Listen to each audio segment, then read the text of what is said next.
I never intended to be a takeout restaurant. When I opened, we were gonna be a dine-in restaurant. COVID turned us into 100% takeout. We'll do like 10 or 11 grand on a Friday. We broke 2 million in sales last year. Confidence comes from experience. 100%, I knew exactly what and how. I had fear that I was dumping my entire life savings into the trash. Today we're with Leah of Pizza Leah in Sonoma County. She opened 20 Pizza My Heart locations before her doctor told her the stress was going to kill her. So she moved to wine country, slowed down, and accidentally built a $2 million a year pizzeria. By the end of this video, you'll see how a tiny 2-deck oven shop in a small town puts up numbers that most pizzerias in big cities can't touch. What's this little section here? This is the box station that was never intended. I never intended to be a takeout restaurant. When I opened, we were gonna be a dine-in restaurant. COVID turned us into 100% takeout. Everybody knew us as a takeout restaurant. When we reopened finally, and I was like, cool, dining room, and it was like, oh no, we're still a takeout restaurant. Merch and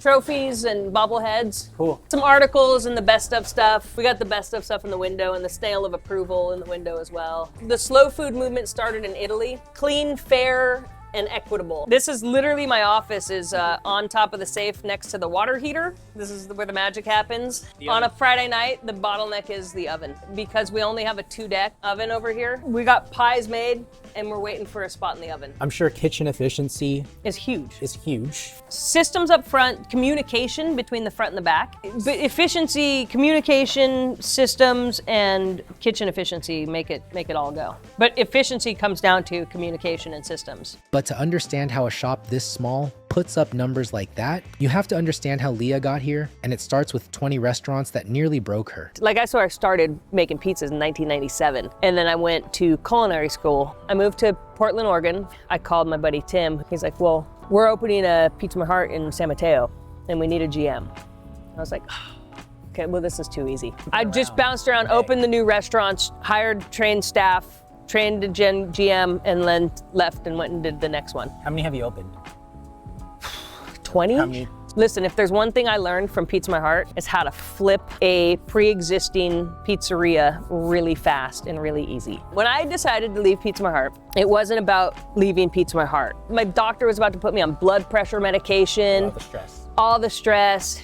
I didn't move up here thinking I'm gonna come up here and open a pizza shop. And I just realized really quickly how much I missed making pizzas. And then in my head, I was like, well, if I'm gonna work all weekends, I might as well open a restaurant. Meats are here. We got the Sonoma Meat Company. We buy our beef and our sausage. Oh man, insert rap video when they're holding like gold bricks.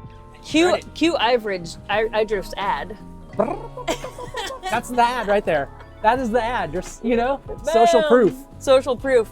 And then you shred it yourself. And we got the cheese hog. Nice. So we're talking about the dough. We do as long and slow and cold as we can. Good dough has flavor, and flavor comes from quality of ingredients and fermentation. I mean, salt plays a big role in the flavor factor also, because I've been to pizzerias and they're like, oh, we do a fermentation, and I taste it. I'm like, you can taste the fermentation, but like it's grossly lacking salt. How much are you using? 2.5%. But I don't want to mess with what I have going here at 6 years in too much.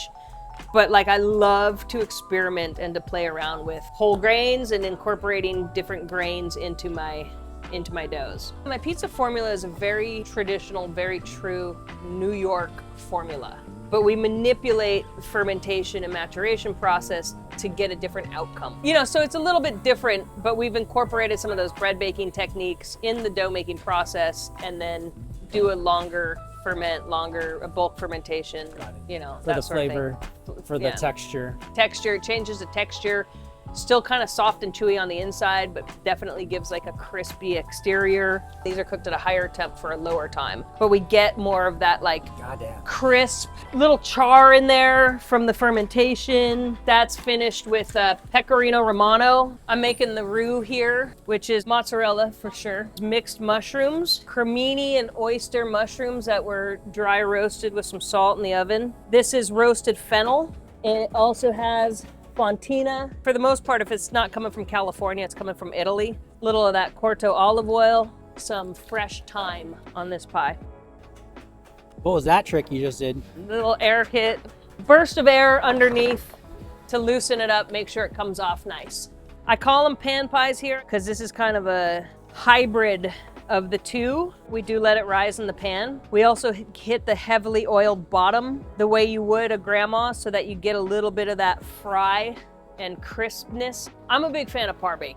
I just think for production, it's a lot easier, more consistent product, especially on Detroit's. You end up with the same thing consistent every time. This one is the FG Special. It's pepperoni ricotta finished with hot honey. FG, some people assume that it stands for fucking good. Maybe it should, but really it stands for Frank Giovanni. Good friend of mine, love the guy. His favorite toppings were always pepperoni ricotta. You wanna see a secret?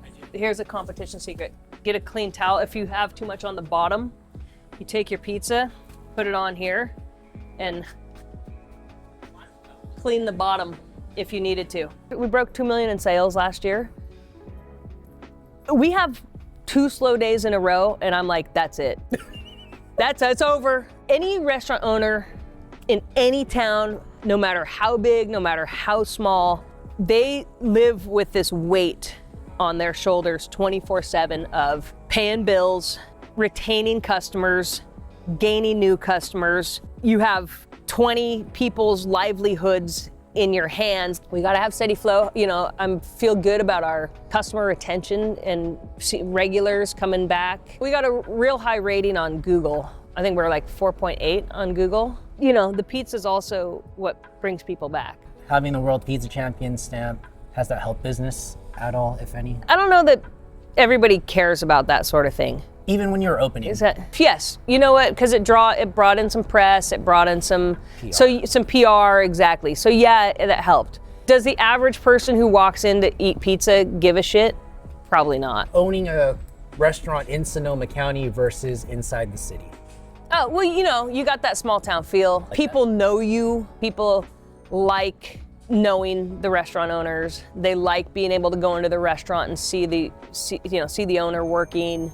They like supporting local. I like how intentional you are about like topping placement. You gotta be intentional about everything you cook, right? Otherwise it could be any pizza at all, ever. Like when you make a competition pizza, you place everything, every single topping with intent, and you use your toppings with very specific pieces. Now it's harder to do that. There you go.